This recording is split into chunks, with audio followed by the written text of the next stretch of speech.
갈수록 한 사람의 영혼이 출발부터 완료까지, 처음부터 끝까지 완벽하게 이해하고 있다는 거예요. 그러니까 어떤 사람이 와서 물을 때, 웨슬리 목사님 내가 이런 문제가 있는데요 했을 때 존 웨슬리는 그걸 적절하게 응답할 수 있는 준비가 되어 있고 시스템을 갖췄다는 거예요. 이렇게 되는데 목회 안 될 수 있겠어요? 그죠? 한번 깊이 생각을 해볼 필요가 있다. 우리 목회 전문가가 돼야 된다 생각. 이거는 몇 가지 스킬을 익히는 문제가 아니에요. 하려면 사람을 이해하는데, 사람의 질병을 이해하는데 해부학도 공부해요. 해부학이 몸의 구조 전체를 이해해야 될 거 아닙니까? 그것만 하는 게 아니고 병리학, 병에 생기는 그 이치들, 원인들부터 시작해서 치유에 이르는 것까지 해서 그런 걸 세부적으로 하더라고요. 그럼 우리도 마찬가지예요. 영적인 해부학이라는 것도 완벽하게 언더스탠드가 돼야 사람을 볼 때 고칠 거 아닙니까? 그런데 존 웨슬리 디비니티 구조 안에는 이게 완벽하게 갖춰져 있다는 얘기예요. 얼마나 놀라워요, 그죠? 그런데 이거를 가지쳐서 자꾸 신학으로 배우니까 이게 안 보인다는 얘기예요. 존 웨슬리 갖고 있는 이 놀라운 이 목회적 자원들이 숨겨져 있는 거죠. 여호와 말씀하셨으니까 하나님 여호와 들어야 된다. 어떤 사람이 여호와 하면 딱 나옵니다, 그지? 어떤 사람이 어떤 거지하고 친구였어요. 거지하고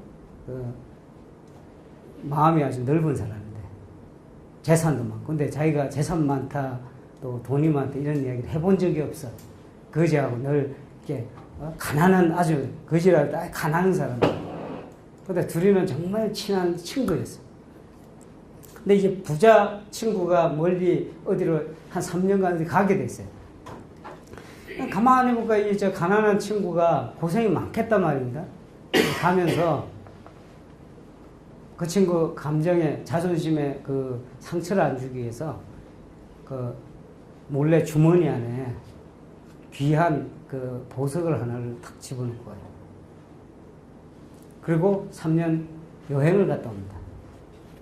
근데 갔다 와서 이렇게 보니까 3년 동안 이제 이 부자 친구가 나갔다가 이렇게 와서 상상하기를 그 자기가 전해준 걸로 그래도 팔아갖고 이렇게 잘 지내고 있겠지 하고 봤더니 와서 보니까 여전히 거지 생활을 하더란 말입니다. 그래서 물어봤어. 야, 너 왜 이렇게 지내냐? 내가 갈 때 하나 보물을 너한테 주지 않았느냐? 너 3년 동안 충분히 쓸 수 있는 거 줬는데 왜 이렇게 지냈느냐 했더니 네가 나한테 줬어? 이렇게 묻는 거야. 그리고 준 그 주머니에 뒤져보니까 여전히 거기에 그대로 있는 거야. 자, 3년 동안 집어넣어 그걸 쓰지 못하고 그냥 지내는 거야. 제 이야기를 왜 드리냐면은 우리가 존 웨슬리 매번 이야기해왔어요. 존 웨슬리 속에서 살아왔어요. 저도 역시 존 웨슬리안이라면은 웨슬리 공부도 했고 웨슬리 여기서 웨슬리안으로서 목회도 했고 영국 가서 정통 웨슬리안이다 하는 사람들 사이에서 있어 보기도 하고. 그런데 존 웨슬리의 그 귀한, 그 파워풀한 목회를 내가 제대로 활용하지 못했구나 하는 깨달음이 요 근래 많이 듭니다. 정말로 그 속에는 귀한 보물이 있더라고요. 그게 그 디비니티 안에 깔려있다. 존 웨슬리 디비니티는 한마디로 해서 아까 말씀드린 내비게이션이에요. 내비게이션. 근데 우리가 이거를 알지 못하고 있다. 이 내비게이션이 뭐냐? 존 웨슬리 디비니티가 뭐냐? 아까 말씀드렸죠?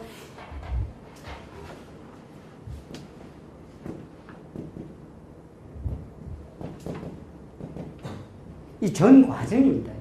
디바인 되는 전 과정을 디비니티. 스타팅 포인트부터 엔드까지. 모든 과정을 꿰뚫고 있어요. 어느 한 부분도 있어, 허술한 부분이 있어요. 이걸 그림을 갖고 목회적 디자인을 해 들어가는 겁니다. 이걸 이해를 하셔야, 디비니티가 뭔가 이해를 하셔야 디비니티에 기초한 목회, 메소디스트 목회 그 플래닝이 이렇게 나오는 거예요.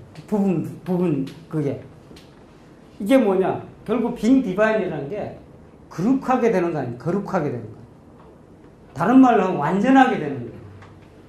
내용적으로 쉬운 거예요. 그러나 이 프로세스를 전체적으로 존 웨슬리가 꿰뚫고 있다는 거예요. 설교 44편 있죠? 44편. 표준 설교라고. 이게 왜 중요하냐? 이 설교들의 내용을 잘 분석해 보면 여기서부터 여기까지 압축해서 계속해서 설명해요. 계속해서.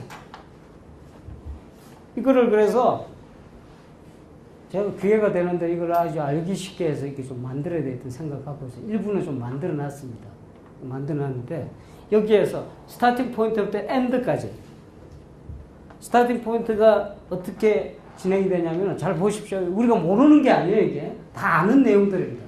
다 아는 내용인데 어떻게 알고 있느냐의 차이예요. 그게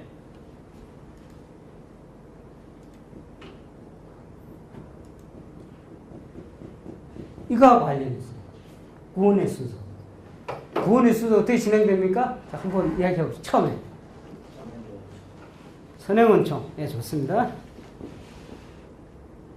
그 다음에. 칭의 이전에? 회개. 예. 그 다음에? 칭의. 그 다음에? 칭의와 관련돼서 뭔가 하나 있죠?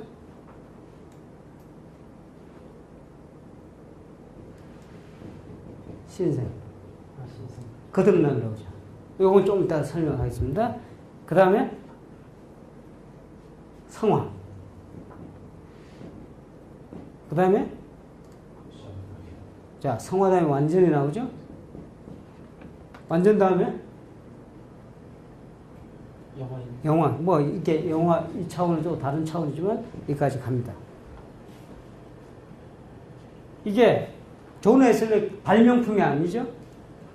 이게 지금 그 전부터 이게 이야기가 쭉 왔던 내용들이에요. 칭의 뭐 이런 구원의 the order of salvation이란 말은 존 웨슬리가 쓴 말이 아니고 그 전에부터 쭉 이렇게 왔다 하는 얘기예요.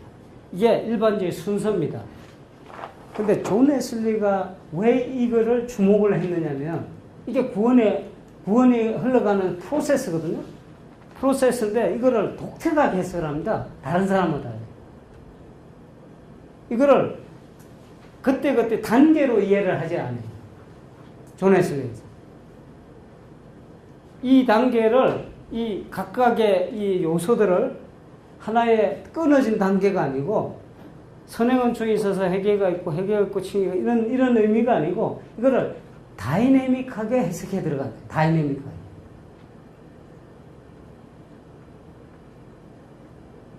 사실은 뭐 선행원총은 위에 은총의 영역입니다. 은총의 영역. 여기서부터 회개가 있고 칭의가 있고 거듭남이 있고 성화가 있고 완전이 있고 영화가 있는데 이거를 어떻게 해석하느냐 하는 게 관건이거든요. 관건인데 여러 이론들이 있는데 존 웨슬리가 달아봤던 이거는 제 개인적인 해석이기도 합니다. 이걸 리딩을 하면서 어떤 학자들은 이거를 직선적으로 갔다고 하는 사람도 있어요. 또 어떤 사람은 이게 직선적이 아니라 이런 식으로 뭐라 그러나 이게 나선 형식으로. 그런데 제가 보기에는 이거를 어떻게 해석하면 좋으냐면은 혹시 영국 가보신 경험이 계신 분들? 영국. 꽤 있을 것 같은데. 조 목사님도 뭐 오래 계셨으니까. 여기 있고. 저 브리스톨에 가면은 서스펜션 브릿지 있죠. 서스펜션 브릿지. 아주 큰 거. 이게 그렇게 간다는 거예요. 서스펜션 브릿지를 보면은 기둥이 두 개가 큰 중요한 브릿지에 세우려면 주탑이라고 그러네? 예, 좋습니다. 두 개의 탑이 이렇게 있잖아요. 그게 뭐냐면 탑 하나가 칭의에 속한다. 그 다음 하나가 성화에 속한다. 자, 이 그림을 자꾸 상상하셔야 돼요. 내가 이 그림을 잘 그리면 막 이렇게 그리겠는데 그 그림을 잘 못 그려요. 그래서 그냥 상상만 하시면 칭의하고 성화는 주탑이 있는데 거기에 이제 끈이 이렇게 연결이 돼 있잖아요. 이렇게 전부 이제 현수교가 이렇게 끈으로 쭉 연결이 돼 있잖아요. 이 두 가지가 키포인트입니다. 칭의와 성화가. 근데 이게 분리된 게 아니고 같이 그대로 있다는 다리로 형성을. 하나 빠지면 어떻게 돼? 무너지잖아요. 근데 루트는 칭의에 힘을 너무 많이 줬다. 루트를 극단화시킨 게 뭐냐면 모라비안이었거든. 모라비안. 칭의로 모든 것이 결판이 나는 거예요. 다리 하나만 탁 있는 그런 상황으로 자꾸 전개를 했어요. 켈빈 칭의를 이야기하지만 그림을 도표로 그려보면 성화 속에 칭의가 숨어 들어갑니다. 성화 속에 그거는 나중에 뭐 또 여러 가지 뭐 이렇게 논의가 필요하겠지만 성화가 상당히 중요해지죠. 칭의하고 밸런스가 이루어지지 않는다는 얘기예요. 칭의가 없다는 게 아니고 칭의하고 밸런스가 이루어지지 않는 성화 중심의 그런 논리를 갖고 진행이 됩니다. 그런데 존 웨슬리는 바로 이 칭의와 성화를 기가 막히게 밸런스를 만들어냅니다. 칭의와 성화를. 사실 성화에 대한 논리는 이미 옥스퍼드 그것도 아우틀러가 만들어낸 용어인데 옥스퍼드 회심이라고 하죠. 옥스퍼드에서 이미 다 형성이 됩니다. 그런데 칭의에 대한 거는 그 뒤에 모라비안들하고 접하면서 자꾸 칭의에 대한 문제 부닥치거든요. 그래서 여기서 고민을 하는데 존 웨슬리의 지속되는 고민은 뭐였느냐면은 이 양자 사이의 밸런스 문제. 이걸 어떻게 연결해서 두 축을 이루는 현수교, 그 아까 이야기했던 그런 다리를 만들어내요. 근데 존 웨슬리는 그걸 만들어냅니다. 그게 존 웨슬리의 목회의 디비니티, 이 디비니티의 핵심이, 디비니티라고 이야기할 때 칭의만을 이야기하지 않습니다. 성화만을 이야기하는 것이 아니에요. 이 디비니티라고 이야기할 때는 칭의와 성화를 양쪽 다 건져내는 것을 이야기합니다. 자, 그럼 다리가 두 축이 이렇게 있고, 이게 주 다리가 있고, 그럼 여기까지 인도될 때, 이거를 회계라고 그럽니다. 회계. 이게 입구까지, 칭의 입구까지. 그 다음에, 성화까지, 여기에서 칭의와 그러면은 성화가 어떻게 링크가 되느냐는 게 이제 문제가 되잖아요. 이거를 고민하고, 결국은 답을 찾은 것이 뭐냐면, 1738년 5월 24일의 사건으로 이렇게 수렴됩니다. 지속해서 고민을 해요. 고민하고 하는데, 그게 존 웨슬리는 신생이라는 설교 혹시 보셨어요? 존 웨슬리 설교. 신생, 뉴버드라고 하는 그 설교에 보면은 그 고민의 흔적이 나타나면서 이 거듭남에 대한 이 내용을 갖고 이 밸런스를 만들어냅니다. 제가 이 이야기를 왜 드리냐면, 여러분 다 아는 내용들이지만, 이제 존 웨슬리 글을 읽든지 성경을 읽든지 간에 이 관점에서 한번 다시 읽어보라는 이야기예요. 루트의 눈을 벗어버리고, 이렇게 회심하고 확 변해가 이런 게 아니고, 이런 관점에서 어떻게 이게 왔다 갔다 하는지. 왜 이게 중요하냐면, 목회적으로 대단히 중요해요. 목회적 정말 중요해집니다. 나중에 존 웨슬리의 디비니티가 갖는 목회적 의미 때문에 의미를 살펴보면은 이 내용 자체가 대단히 중요해지는. 조금 지금 전반부는 그래서 좀 딱딱하다고 하는 게 맞습니다. 지금 요 시간까지만 좀 딱딱할 거고, 좀 지나면은 좀 이제 목회 현장에 대해서 이야기가 계속 들어가기 때문에 덜 지루할. 그렇지만 이걸 좀 이해를 하셔야 돼요. 디비니티는 이 처음부터 끝까지의 내용을 어느 부분만 이렇게 강조하는 것도 아니고 이걸 전체로 포괄하고 있다 이렇게 생각하셔요. 전체로. 그러면서 이 내용이 어떻게 이루어지냐면은 다이내믹하게 움직이는데 아까 말씀드렸죠. 자, 제일 중요한 거, 여기서 제일 중요한 거, 존 웨슬리에게서 제일 중요한 이 디비니티 이 과정에 제일 중요한 건 뭐냐면 역시 그레이스 문제입니다. 그레이스. 주도권이 그레이스에 있어요.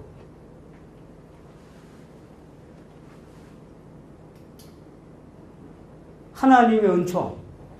하나님의 은총이 어디서부터 시작되냐면 요 회개 단계. 요 회개하고 색깔 있는 게 있어야 됩니다. 자, 보셔 이제.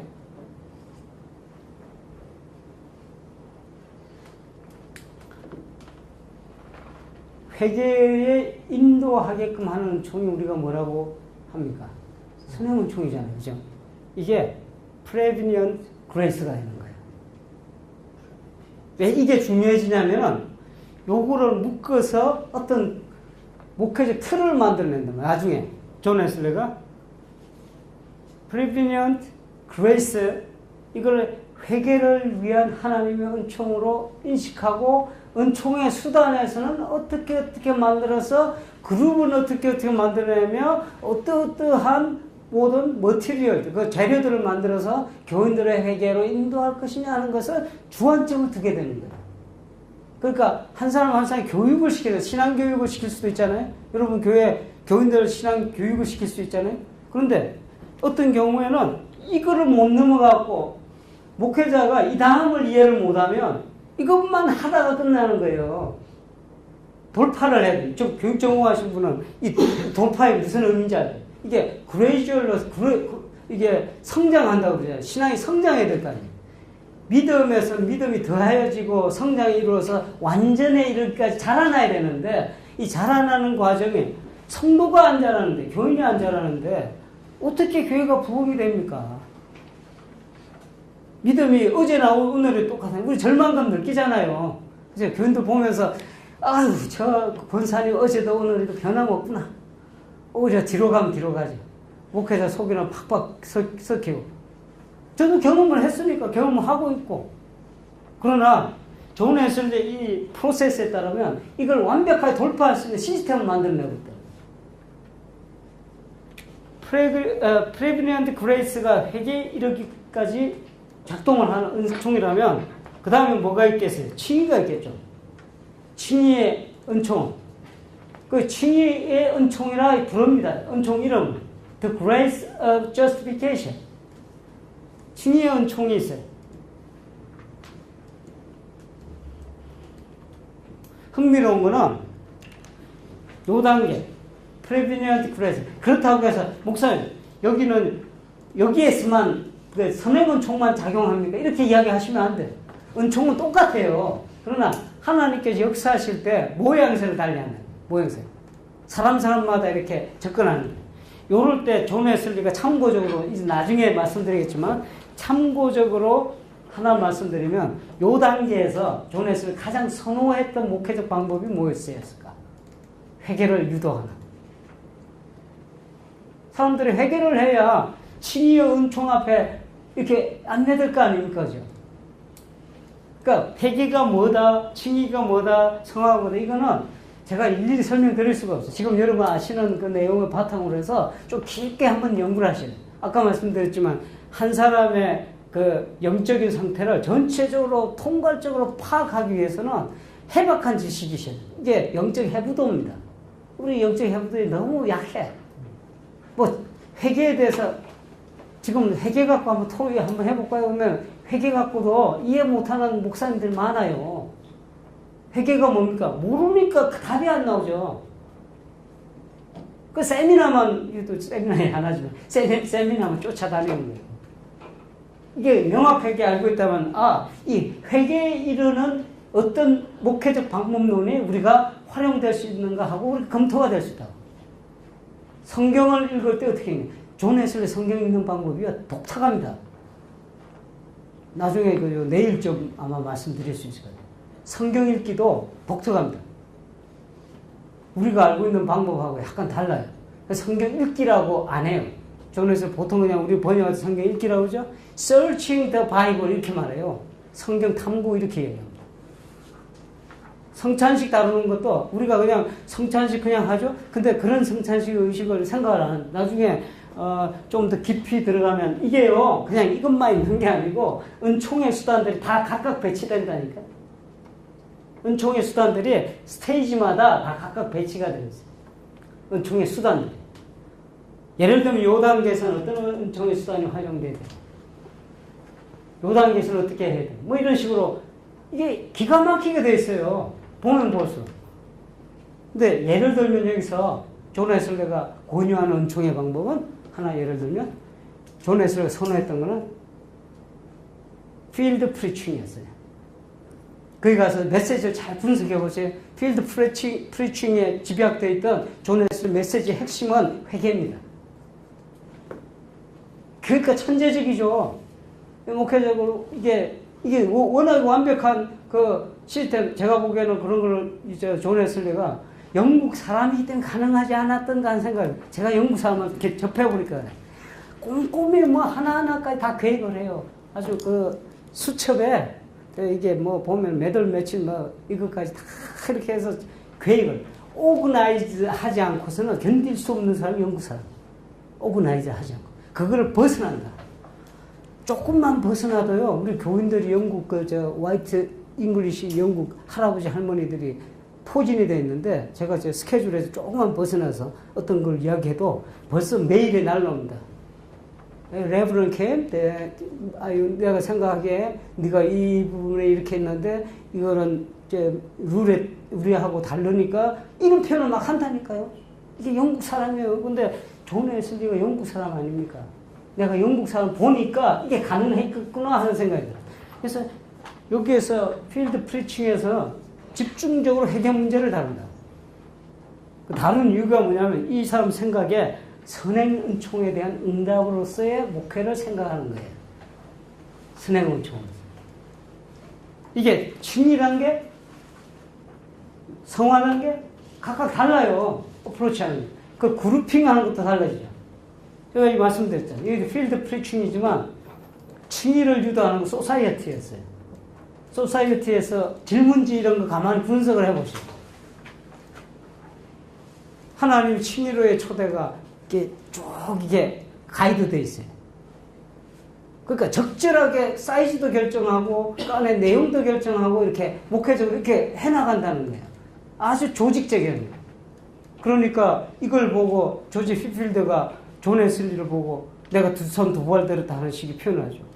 내가 존 웨슬리를 내가 존경 안 할 수 없다. 존 웨슬리 보고 항상 선생님처럼 이렇게 꾹뻑 죽었던 사람이 조지 휘필드였어요.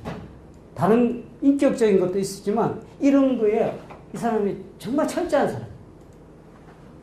그러니까 이거를 이해를 하셔야 된다 하는 거예요. 이거를 이 흐름. 칭의 은총 있죠? 그 다음에 요 은총을 또 성화의 은총이라고 합니다. The grace of sanctification. 그런 용어들 써요. 완전의 은총이라는 표현을 씁니다. The grace of perfection. 성화에서 완전은 어떻게 갑니까? 다 있어요. 그 방법들이. 그 이미 그 모임에, 셀렉션 소사이어티에서 모임에 사용하는 방법들이 있어요. 이게. 그게 어떤가 관련이 있느냐? 은총의 수단들하고 관련이 있어요. 우리 그냥 하잖아요. 그죠? 성찬식 그냥 쓰죠. 기도 그냥 하죠. 근데 존 웨슬리 이거 조직적으로 활용하고 있다니까. 그러니까 대단한 사람이면 우리가 찾을 게 너무 많다는 거예요. 너무 많다는 거예요. 오늘 여기서 여러분들 공부하시면서 이렇게 쭉 요거 하나만 좀 알고 가셔도 정말 큰 목회적 아이디어를 찾을 수가 있어요.